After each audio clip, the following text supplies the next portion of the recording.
গতকাল একটি মসজিদ ভাঙা হয়েছে, আমরা দেখেছি অনলাইনে। মাসলাক বা মানহাজ চেঞ্জের কারণে এই যে মসজিদ ভেঙে থাকে, আর সেটা ইসলামে কত অপরাধ, কত বড় অপরাধ। জাযাকুমুল্লাহ খায়রা। আমরা প্রশ্ন উত্তরে যাচ্ছি। মাসলাক বা মানহাজগত কারণে মসজিদ ভেঙে দেওয়া এটা অত্যন্ত গর্হিত একটি অপরাধ, এবং এটাকে যদি আমরা বলি এটা হারাম এবং কবিরা গুনাহ পর্যায়ে যায়। জি অবশ্যই। এবং এটা আমরা যদি দলিল দিতে যাই, যেটা আল্লাহ বলছেন কোরআনুল কারীম 2 নম্বর সূরা সূরা আল বাকারা 115 থেকে 16 নম্বর আয়াত, ওয়ামান আযলামু মিম্মান মানাআ মাসাজিদাল্লাহ আই ইউযকারা ফিহা ইসমুহু ওয়া সাআ ফি খারাবিহা।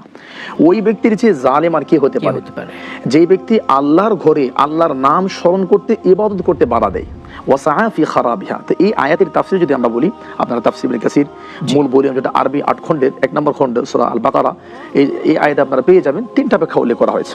1 নম্বর, যে আসলে মসজিদ ভাঙ্গার এই নীতিটা মূলত যারা মুশরিক বা মুসলমানদেরকে মসজিদে বাধা দেওয়া, এর নীতিটা মূলত মুশরিকদের নীতি, মক্কার কাফির মুশরিকদের নীতি, যেটা 6ষ্ঠ হিজরিতে নবী সাল্লাল্লাহু আলাইহি ওয়াসাল্লাম সাহাবীদেরকে বাধাগ্রস্ত করা হয়েছে। জি জি। 2 নম্বর হলো এই মসজিদ দখল করা, মসজিদ ভাঙা বা বাধা দেওয়া, এটা ইহুদি এবং খ্রিস্টানদের নীতি, যেটা আমরা আকসাতে দেখতে পাচ্ছি, মসজিদে আকসা।